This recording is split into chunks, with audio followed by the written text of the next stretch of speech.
Assalamualaikum warahmatullahi wabarakatuh. Selamat siang, selamat berjumpa. Oke, pada kesempatan kali ini saya mengucapkan selamat memasuki tahun ajaran baru tahun 2020-2021. Di sini kita dalam rangka kegiatan VCB ya, ke virtual capacity building di materi VCB. Saya akan memaparkan tentang materi revolusi industri 4.0, di mana saat ini industri sudah memasuki revolusi industri 4.0. Nah, kenapa perlu kita bahas? Karena revolusi industri 4.0 ini diperlukan untuk mempersiapkan lulusan SMK nasional, terutama siap menghadapi revolusi industri 4.0.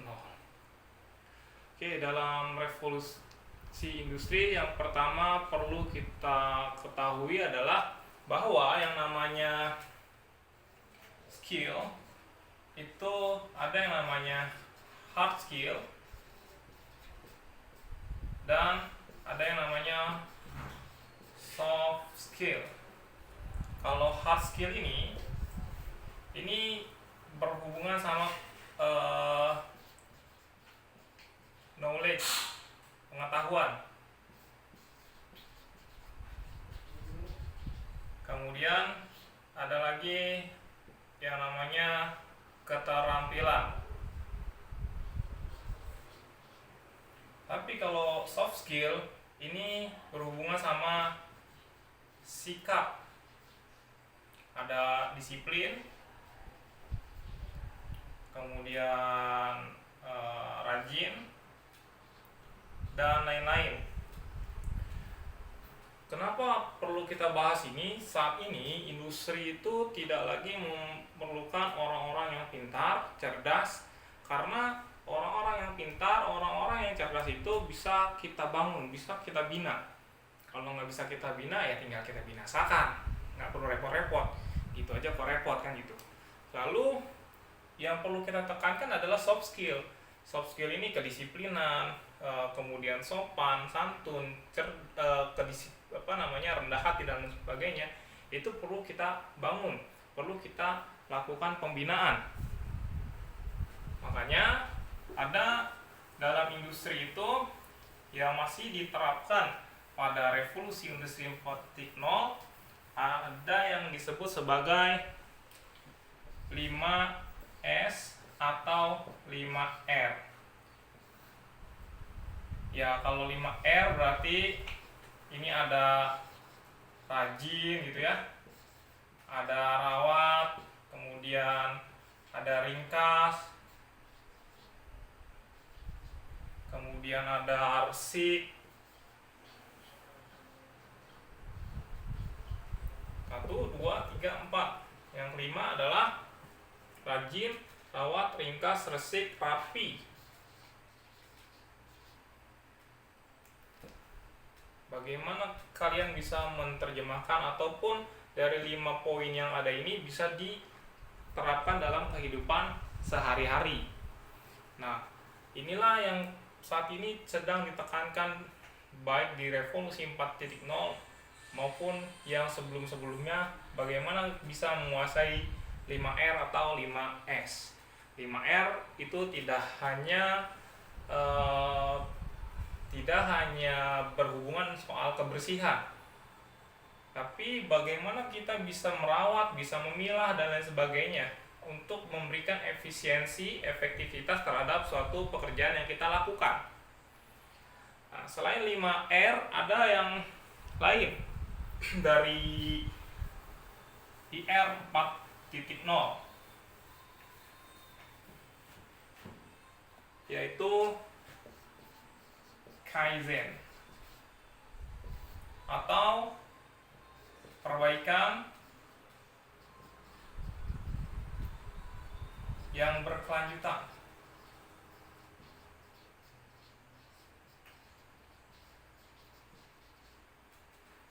Ini penting, perlu dilakukan pada saat revolusi 4.0.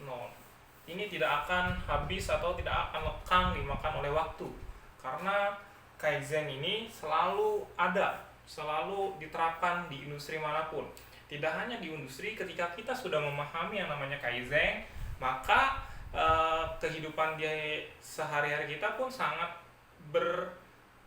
membutuhkannya. Contohnya misalkan gini, ada satu penjual jeruk di Jepang sana, di mana jeruknya itu dipilah, dieliminasi terlebih dahulu, mana ukuran yang besar, mana yang rasanya manis, mana yang kematangannya pas, mana yang buahnya matang sesuai, terus warnanya juga bagus, menarik, dikumpulkan dalam satu buah wadah, diikat, kemudian dijual.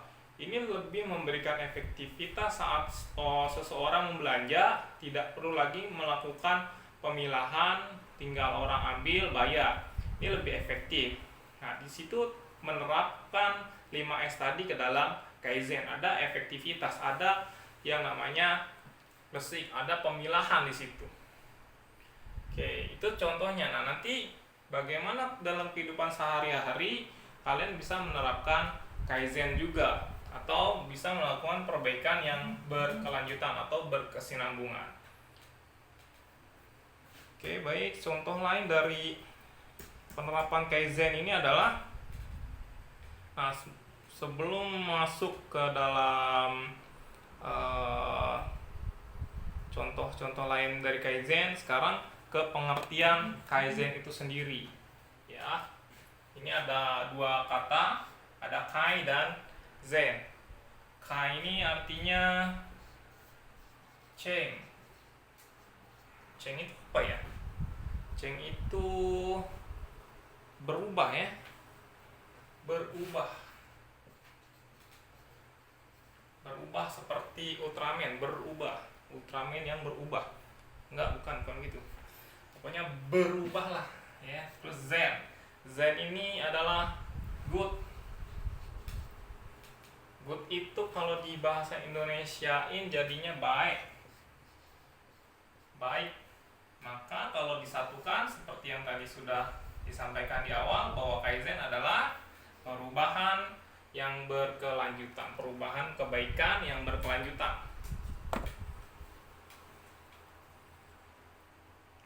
Atau kata lain, Kaizen itu adalah langkah kecil dalam melakukan perbaikan yang dilakukan secara terus-menerus. Nah, contohnya ada, kalau misalkan kita nah, ini yang perlu tadi contohnya sudah disebutkan di awal ya, tentang orang yang menjual jeruknya itu dipilih dulu mana ukuran yang sedang, mana ukuran yang kecil, rasanya manis, terus kualitasnya baik, disatukan semuanya. Jadi orang tuh tinggal beli, tinggal pilih, udah ada ukurannya, mau 1 kilo, mau 2 kilo, dia tinggal ambil. Itu lebih mengefektivitaskan. Kemudian yang perlu diperhatikan dalam Kaizen itu ada yang perlu diperhatikan. Pertama itu eliminate, mengeliminasi, menghapus, menghentikan atau dibuang. Kalau misalkan memang barang itu sekiranya tidak diperlukan, sebaiknya disingkirkan, dibuang. Kemudian reduce itu disederhanakan, disentralisasi atau disinkronisasi atau diintegrasikan atau dilakukan kombinasi proses. Yang terakhir adalah change, diganti, ditukar atau dikonversikan atau diverifikasi.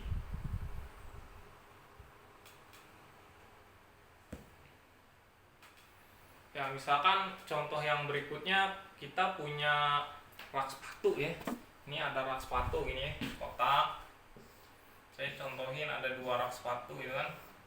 Nah, ini kotak-kotak. Ini maaf kalau gambarnya nggak bagus. Nah, ini ada kotak sepatu yang ada tutupnya gitu kan. Ini ibaratnya ini adalah pintunya, ini pegangan pintu. Kemudian ada rak sepatu yang setelah dilakukan Kaizen, bahwa rak sepatu itu tidak efektif kalau misalkan ada rak pintu. Ada rak tapi dikasih pintu, dia harus buka, masukin lagi. Kenapa enggak pintunya dihilangkan? Ini pintu-pintunya dihilangkan, tinggal raknya saja. Jadi orang mau naruh sepatu tuh gampang, tinggal masukin, nanti tinggal keluarin. Itu efektif. kecil kan ternyata perubahannya berdampak sangat besar. Jadi kalau contohnya orang mau sholat di masjid gitu, kalau misalkan harus buka tutup terus antriannya panjang akan memakan waktu yang banyak. Tapi kalau misalkan bentuknya seperti ini, orang tinggal ambil, terus yang baru datang tinggal masukin lagi.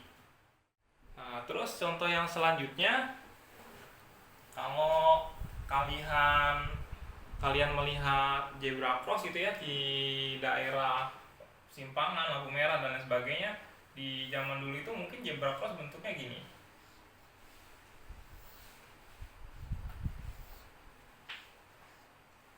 Nah, ini hitam putih gitu ya. Ini nggak efektif. Akhirnya cuma dibentuk putihnya garis gini. Terus nanti ada putih lagi, ada kotak-kotak putih lagi gini. Ini lebih efektif. Itu dari bentuk dari satu buah pemikiran.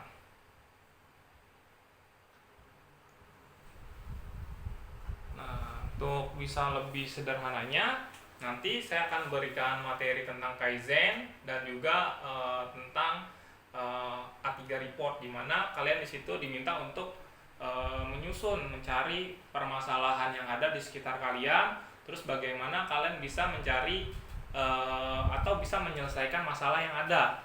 Jadi kita berusaha untuk menjadi problem solver, pemecah masalah. Oke. Terima kasih, kurang lebihnya mohon maaf. Assalamualaikum warahmatullahi wabarakatuh.